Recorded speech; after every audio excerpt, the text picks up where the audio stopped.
Welcome back to Paperback Ponderings, and today we have our annual now little Goodreads Choice Awards tradition where we go over the top 5 winners of the Goodreads Choice Awards in the categories of Romantasy, Fantasy, and YA Fantasy and Sci-Fi. So we're doing it as a little mini series, same as we did last year if you were around for that. But we'll have 3 little mini episodes like this one with each category, and you can pick and choose as your interests pull you in those directions.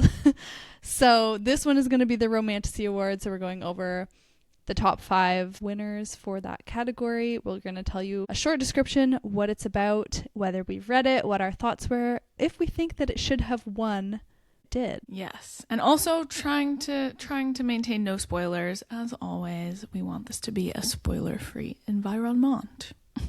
Yes, in case any of you out there are listening to this episode so that you can decide if you feel like dabbling in any of these winners, if any of them are up your alley. So no spoilers here. Mm-hmm. Number 5 on our list for most nominated Romantasy of 2025 was actually a surprise for me because I feel like this author is new on the Romantasy scene. So it's kind of rare to see that in the top 5 picks. It is Shield of Sparrows by Devony Perry. Right now, Shield of Sparrows is sitting at a 4.39 out of 249,000 ratings. And only 36,000 reviews, so not a ton of reviews. But if you'll recall, Kyla and I both read this book a couple months ago when it first came out, and we were kind of blown away by it. If you haven't heard of Shield of Sparrows, this story is a slow burn romantasy that follows Odessa Cross, who is an overlooked princess of a fractured realm called Calandra. One day, Odessa's life changes catastrophically when she is abruptly chosen to fulfill a pact she never expected. She's just living her best life, swimming in the ocean, not a care in the bloody world. And this pact, which is bound by the ancient blood-sealed quote-unquote Shield of Sparrows, is a treaty that demands royal marriages between kingdoms to maintain peace among the kingdoms. Now, for her whole life, Odessa thought that her half-sister was meant to be wed. However, a twist of fate forces Odessa into an arranged marriage with Prince Xavier, or Xavier, however you want to float your own boat, of Tura, who is a man she barely knows. Now, the catch, her father was actually training her sister to act as a spy, and now Odessa needs to fill that role. So she has to transform from a quiet, overlooked royal into a pawn in a dangerous political scheme. So she is torn from her sheltered world, then has to journey into hostile lands that have monsters, the plague, and hidden threats. Alongside her new husband, Xavier, and his lethal bodyguard, who is known as the enigmatic Guardian. Very exciting book, super fun. I think I gave this book a 5 stars, and I think Kyla gave it 4.5 if I'm wrong. No, that's right. Yeah, 4.5. Go me. Good memory. Yeah. What are your spoiler-free thoughts on Shield of Sparrows? Surprised that it's in number 5? What's our feelings here? I'm not surprised that it made it in, even though Devony Perry, she's been a romance author up until this point, so this is her romantasy debut.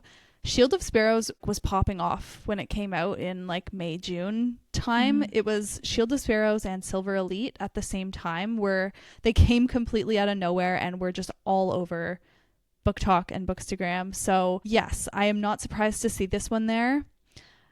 Yeah, really enjoyed it. I think it deserves it. It was a solid book. My reason for giving it 4.5 instead of a full 5 stars was because it lagged throughout the middle. Like there was kind of nothing happening for a chunk of the book there. It could have been probably 100 pages shorter, and some, like, without spoilers, the romance, I wasn't totally in love with the romance personally, but as we talked about you know, it has kind of a banger of an ending. There's a lot of things that are learned and threads that are set up for book 2. So yes, I think it was a solid Romantasy debut and it deserves its spot.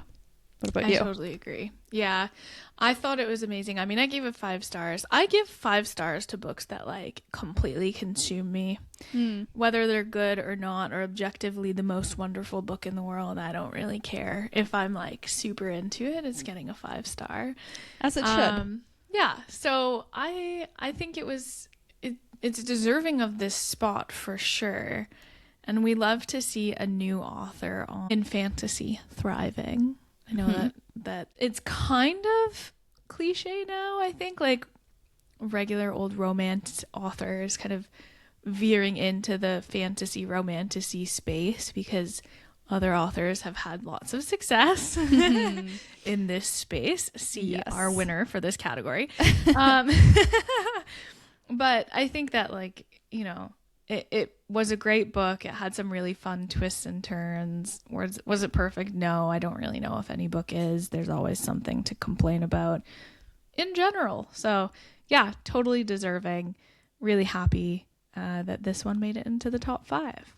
I think also it could be easy for an author from another genre to see the success that's happening in romantasy and fantasy right now and to write a cookie cutter book that is the same as a lot of other things just to kind of get in on that. But this one, I felt like she created something unique. The world was unique and memorable. The plot and the way everything unfolded was unique.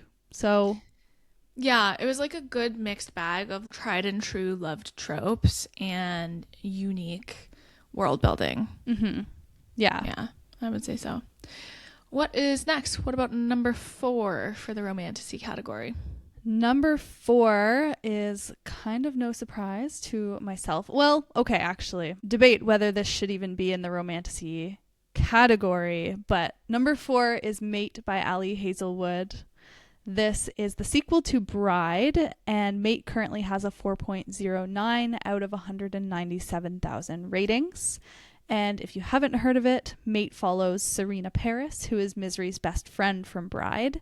Serena is the first known human-were hybrid in a society where there is a very precarious truce and a lot of conflict between the 3 main factions of humans, vampires, and werewolves.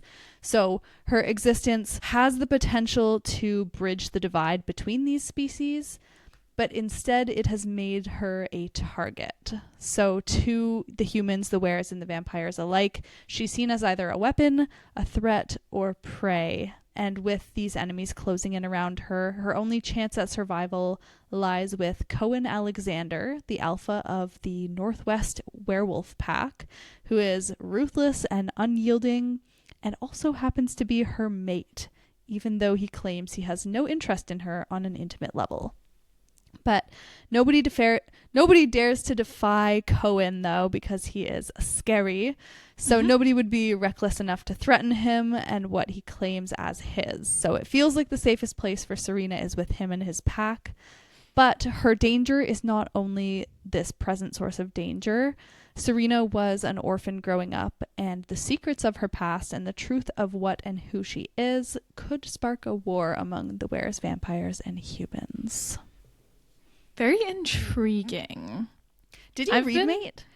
Yeah, I started it, got like 5 pages in, and then had to change gears to something else for the podcast. So I didn't actually get too deep into Mate, but I've heard some great things about it, and I'm excited to get back to it. Yeah, I had a lot of fun with it. I think it's deserving of an award. I don't know, like it's a paranormal romance to me, so I don't know if it should be in the Romantasy category, but it's here. It was a great book. It had the same humor as Bride, so if you read Bride and you liked the sarcasm that Misery had in her sense of humor, that's kind of dry and a little bit self-deprecating, you'll get that from Serena here. And just Cohen as a love interest was better than Lowe, in my opinion. So yeah, big fan of this one. Yeah, I find that like readers of Ali Hazelwood, she's kind of developed a tone in her books that is very like kind of copy paste. a little bit. Like the female main characters feel like they're the same person with different faces and different stories to me. Like that like sarcastic, witty, strong female main character is kind of like her trademark now, in my opinion. I haven't read enough of her books to know for sure, but I'll take your word for it. Like, especially with Misery and Serena having the same sense of humor, they do feel like very similar characters. Yeah, it's like she got a little lost in the sauce or something. I am very much looking forward to coming back to Mate, though. Maybe that will help. Like, yeah, I hope it will. I think it's a fun one. I think you would like it. So, yeah, Mate by Ali Hazelwood coming in at 4th place. What is next? Okay, so number 3 is The Night and the Moth by Rachel Gillig. This is a new book from Rachel Gillig, came out this year, who is the best-selling author of the Shepherd King duology. If the name sounds familiar, that's why. We read it a couple years ago. But for anyone who is curious about The Night and the Moth, it is currently sitting at a 4.26 out of 171,000 ratings. So doing pretty good for itself. Makes sense why it's in this category. And this book kind of sticks with the vibes of the Shepherd King duology. It is described as having a gothic atmosphere with solid mystery, compelling and endearing characters, and beautiful prose, which is like on par with what we expect from Rachel at this point, given that the Shepherd King duology was so well done. The Night and the Moth is described as a hauntingly gothic, mist-drenched tale that's already making waves in the Romantasy world. It's pretty much killing it these days. And it's the story of a prophetess known as a diviner. Her name is Sybil Delling. And she has spent 9 years as a diviner, receiving visions from beings known as the Omens. Now, people from all over the kingdom have sought her predictions, but as her service nears its end, diviners in her world begin disappearing. And to uncover the truth, she has to turn to Roderick, who is a knight who is very critical of diviners in general and has no faith in the visions that Sybil has or has had, or the institution of the diviners in general. So, in a world where gods hold all the answers, Sybil has to rely on a man who refuses to believe in her and her gods.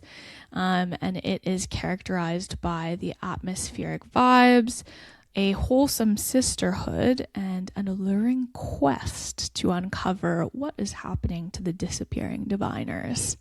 So, very mysterious. I've heard there's also a talking gargoyle, which is fun.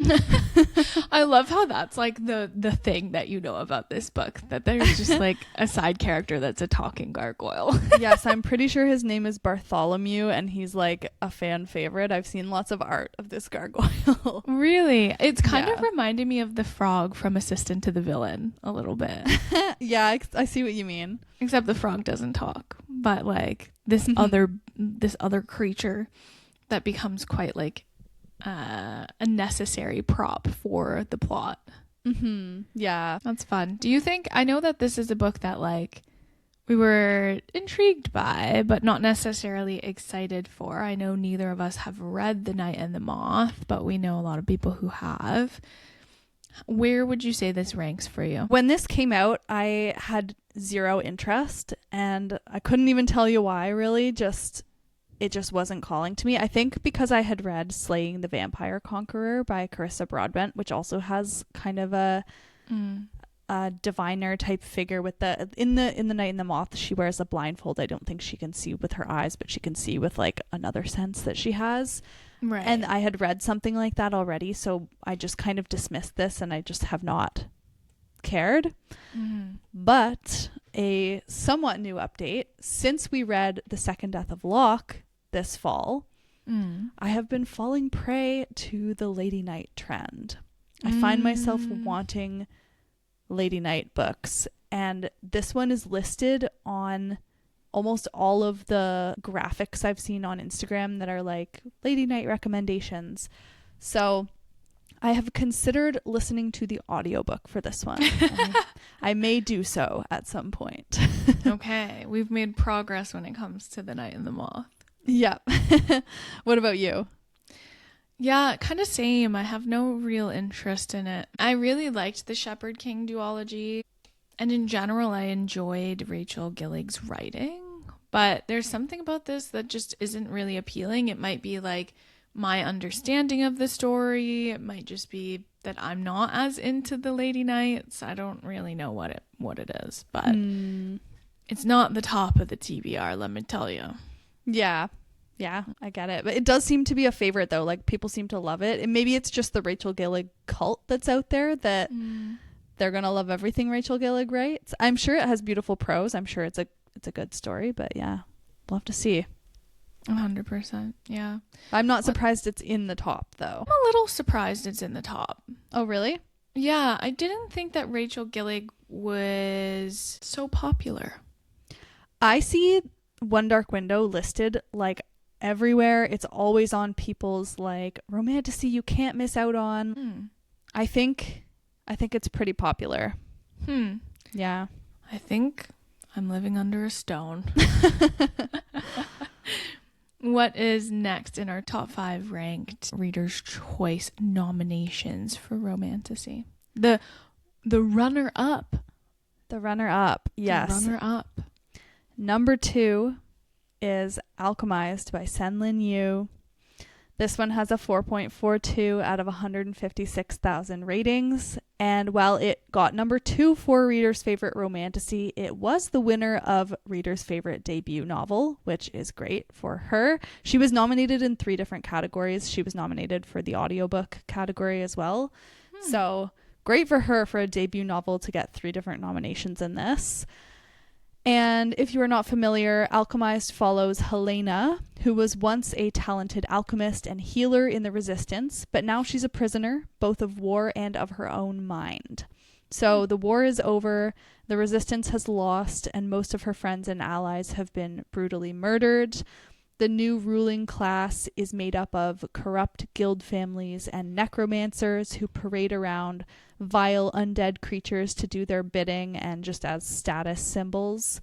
And in their records, Helena was a healer of little importance in the Resistance, but she has an unexplained memory loss of the months leading up to her capture. And her enemies are desperate to know what she's hiding and if it's some kind of final stand or secret that's being hidden by the Resistance still. So to try to uncover her lost memories, they send her to the High Reeve, who's one of the most powerful and dangerous necromancers in this new world, where she is then kept a prisoner on his crumbling estate and is not treated very well. To put it mildly. All right. So this, I do not agree with this being in the Romantasy category. I think this is fantasy, not Romantasy. The whole book is about war and trauma and the loss of hope and stuff. So it's very heavy. If you haven't heard of it, it's quite heavy. Watch your triggers if you're going to dabble in it. But I loved it. I gave it 5 stars. Really powerful, moving story and really heartbreaking as well. That scares me. It makes me want to read it though. I feel like I've been lately like really turned off of romance just in general. Like I love a spicy book. I will always love a spicy book, but I'm finding it hard to like, I'm finding it very predictable. Like I need almost like a book that is fantasy, romance, whatever, romantasy, whatever, but that's like more like the message is more potent than I love you, let's be together. Yes. Okay. You would definitely get that from this one. Like that's why even though a romance is pretty forefront in this one, it's like clearly the romance is not the purpose of the story. It's like the war. And what that does to you and what that does to love kind of thing. Intriguing. Maybe I'll read it. Maybe I'll read it. Yay. Now that we're at the front of a year and I have 340 something days to make my reading goal. Well, it's also a good time to read it because it's like the middle of winter. Like this is a heavy thing to be reading in the summertime when you're looking for like a little bit of a lighter, fluffier time sometimes. So yeah, you're such a seasonal reader. Yeah, I always forget that you're not. I mean, like I am to an extent, I would say. Just not as much. Yeah. Yeah. But that was Alchemised by Senlin Yu coming in second place. And the winner... Dun, dun, dun, dun. To nobody's surprise, it is Onyx Storm by Rebecca Yarros. What else is new? Not shocking whatsoever. Well, I mean, like a little shocking because it wasn't that good, but shocking in the sense that, like, I mean, you know, there's a lot of people who love it, I guess. Yes. Is what this tells us. But for anyone, if you're living under a rock and you don't know what this series is about, Onyx Storm is the third book in the Empyrean series, and it is currently at a 4.21 out of 1.6 million ratings. That's pretty dang good. That's a lot of people having their 2 cents on this book. And having their 2 cents be very high in the 5-star category. So I love that. And honestly, no hate. It was a good book. It was just like, you know, it was aight. It was aight. It's just the Fourth Wing name that's getting it. Like people are slapping an automatic 5 stars just because it's Fourth Wing. I would think so. Yeah. And if you haven't heard of Fourth Wing, or you have, but you don't know what the premise is, this story follows 20-year-old Violet Sorrengail, who is a physically challenged and fragile but very intelligent woman who is forced to join the elite dragon riding academy, Basgiath War College. Now, originally, Violet had aspirations to be a scribe like her father. In this world, the systems are split into like scribes and riders and infantry and all kinds of specialty areas. So Violet had aspirations to be a scribe like her father. However, Violet is pushed into the riders quadrant, say that 5 times fast, by her fierce mother, General Sorrengail. Violet's father had died some years ago. Now, in Basgiath War College, surrounded by ruthless cadets who view weakness as a death sentence, Violet is tasked with fighting to survive not only the rigorous physical trials and the lethal threshing ceremony, but bond a dragon and then live the rest of her life as a dragon rider.